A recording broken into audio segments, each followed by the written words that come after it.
Good afternoon, everybody. Today I am going to be lubing and kind of cleaning my chain. I say kind of because I'm going to be doing it just with grease, not with any degreasant. This is an essential purchase. One of these bad boys. You can get them from Muck Off, excuse me, or anywhere, auction sites and stuff on the interweb. Brilliant. They fit around the chain beautifully and do the job like so. Look at that. Now what I do is rather naughty. Do not do this at home.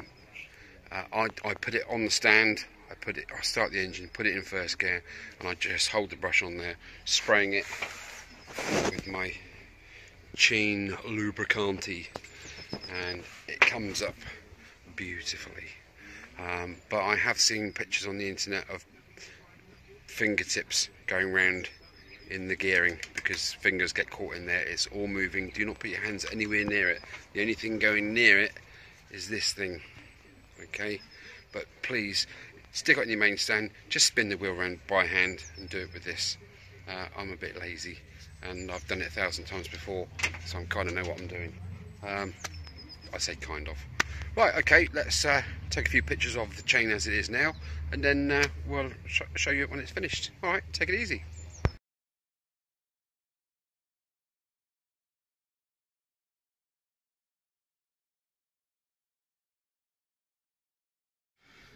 Right, that's the state of play at the moment. As you can see, we've got a little bit of corrosion. I mean, at the end of the day, these chains are what they are, aren't they? Do you know, I don't know if they're O-ring chains or not, looking at it. You get my finger in there. Yes, it is an O-ring chain. Basically an O-ring chain, what that means is behind this plate, the two pins are studded into this plate here, and the pins go through the rollers, and there is a little round black rubber seal in sitting on the other side of this. So when this goes through, when they make the chain, the seal seals, and there's grease inside the rollers packed in there. So the rubber seals stop everything oozing back out again. So technically, you don't really need to lube too much. Obviously, when the seals wear out, then you'll see them. They split and they come up and out, and they actually drop out after a while, and your chain becomes probably unserviceable. But yeah, by the look of things, it does look like an O-ring chain, which is great news. Actually, let's see if I can get a better view back here of it. You can just about see the blackness of the seals there, just about. So that's good. That's great. That's a bit of a good one. So yeah, I'm basically going to use the grease, spray it on quite liberally, and then stop the chain rotating and wipe the chain off with the excess grease, and then apply a final coat. All right, let's crack on.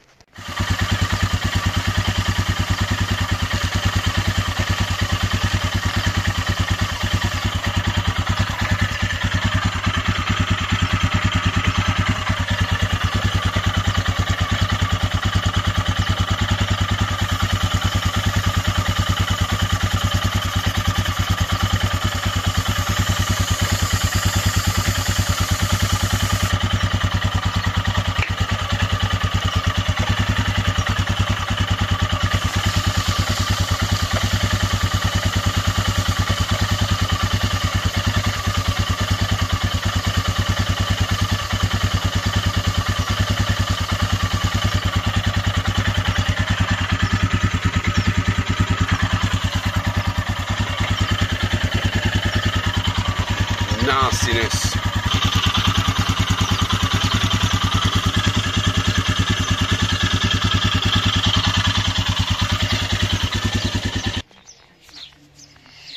Right, now that's done.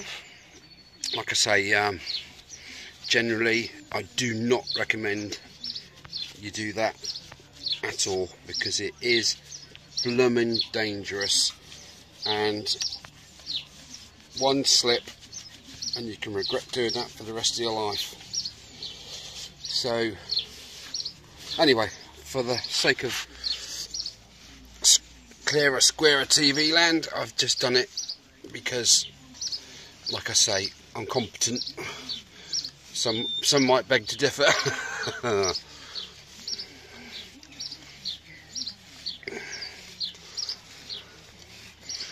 That spray grease is absolutely brilliant.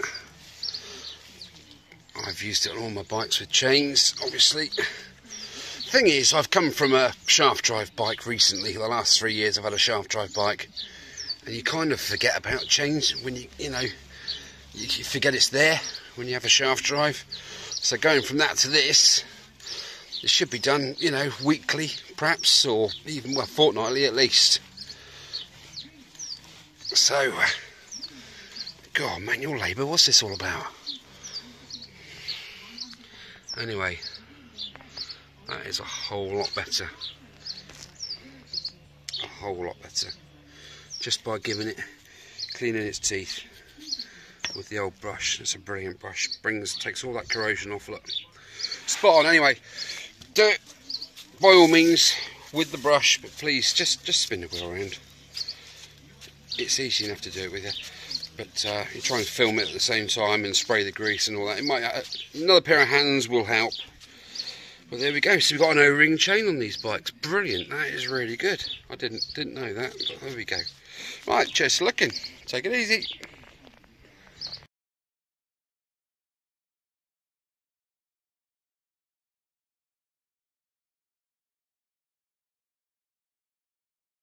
Oh, it's a beautiful day, isn't it? Just carrying on from the chain cleaning gubbins. Wouldn't hurt you to check your spokes. Check the spokes, I hear you cry. Yes, check the tension of your spokes. It's quite easy. You need this. Just a screwdriver. Anything metallic, really. And just give each spoke a tap. There'll be different variant levels of different notes of pitch. Like, listen to this.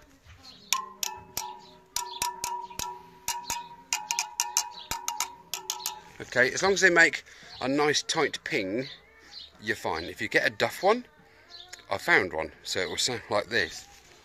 Right, good, good, good. Hear the difference?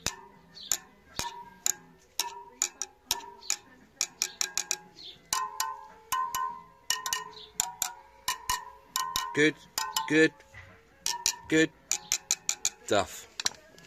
Now I've got a little spanner here. It's 6mm one end and 7mm the other end. The 6mm is too tight and the 7mm floats a bit, but it still works, so it's 6.5mm.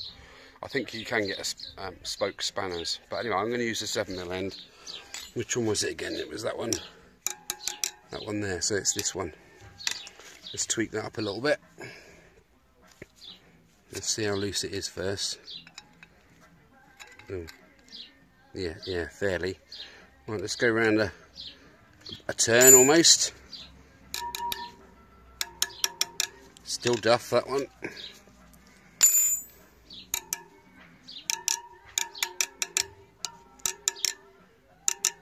It's coming up, isn't it, though?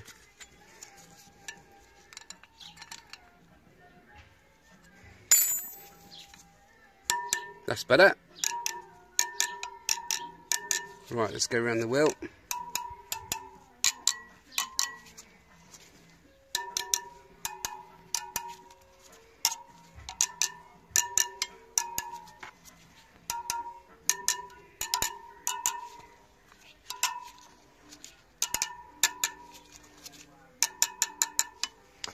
That was a little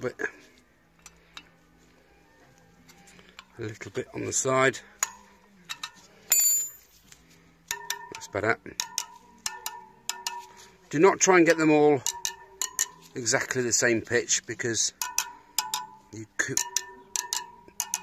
It's lacing a wheel is a serious art.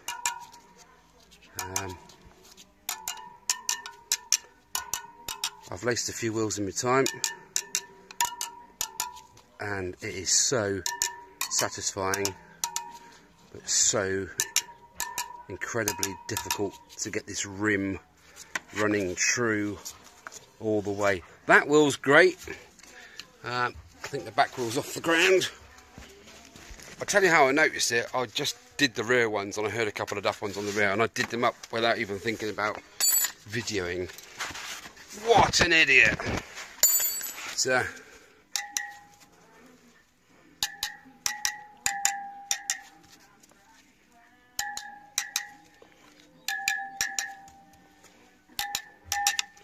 Incidentally,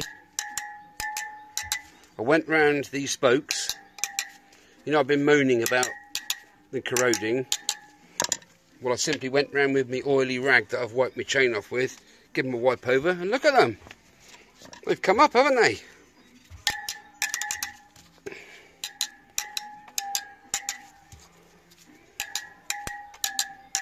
Yeah, that side's good.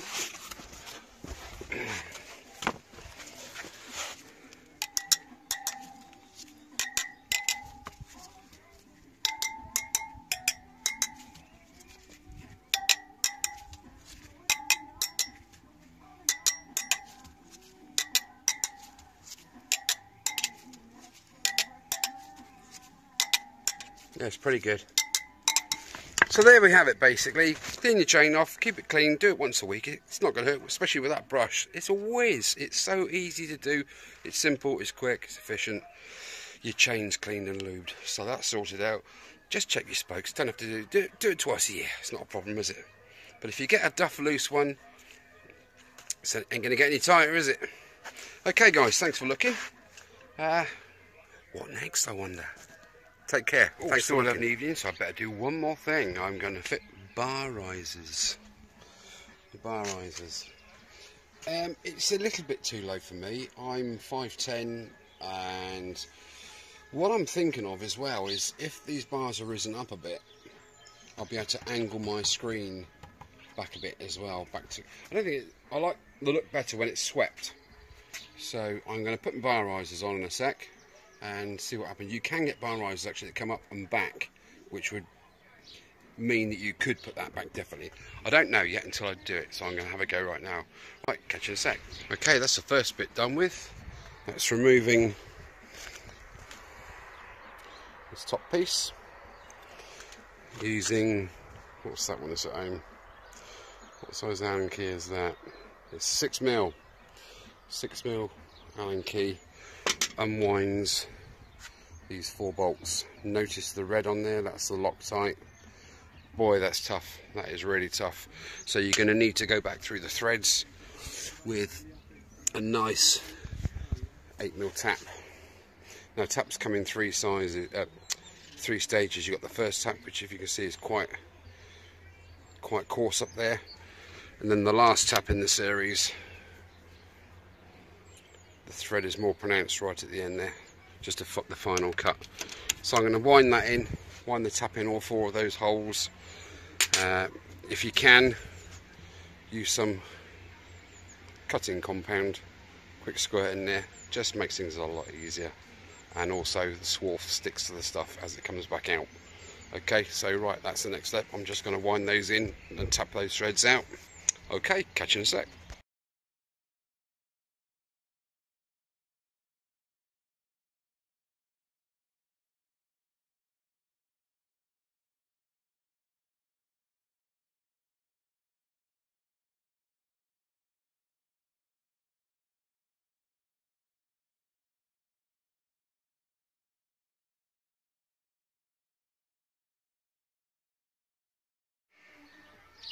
Right, now the risers are on. I'm quite happy with it. Now I need to adjust the angle of all the controls, because obviously where I've tilted the handlebars back slightly, the controls have all come back as well, the wing mirrors, the levers, everything. So I need to basically loosen off these 8mm, the screws underneath. That should rotate round. There might be a locking pin in there which stops that. That's not so bad, but I need to undo the 4mm Allen key on there, undo these, just slide everything around so these then become upright a bit further, and I think we're good to go really. We'll have a look when I've finished. Brilliant, what a result. It's made a hell of a difference. So there we go, I've got my twat nav mount back on there. Now the beauty with this is now that this bit sits higher than what it did on the old one, so basically that'll be easier to get my sat nav case on and off there. Perfect. I've angled these mirrors and the handguards back, because they were sort of up there, now they're back that way. The handlebars are tilted back further, and on full lock, plenty of gap there to put the screen back. I'm a happy bunny. I didn't like the way the screen was too vertical. had to be adjusted like that because you couldn't put the steering lock on. With the handguards, that is. With the standard bike, it's absolutely fine. So, goody goody. A good evening's work, well done. Well, yeah, comments below please. Like, share, swap, steal, beg, borrow, whatever. Good to see you all. Thank you for your comments so far. Been excellent. I love criticism because we're all still learning, aren't we? Okay guys, right, thanks for looking. Sorry to take up more of your time. Take care, see you soon.